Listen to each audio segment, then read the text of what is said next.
是咁的，當初整呢個花盆係當去朵花咁整，個型好滿意，亦唔想有色炒車。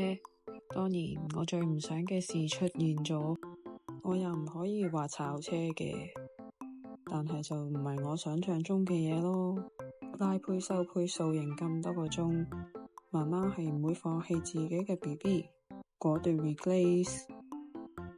之前睇過條片話 reglaze 啲油唔似可以先薄搽一層，乾咗呢一層就可以吸住後邊啲油，上完之後就係咁嘅樣，命運就交俾姚神啦。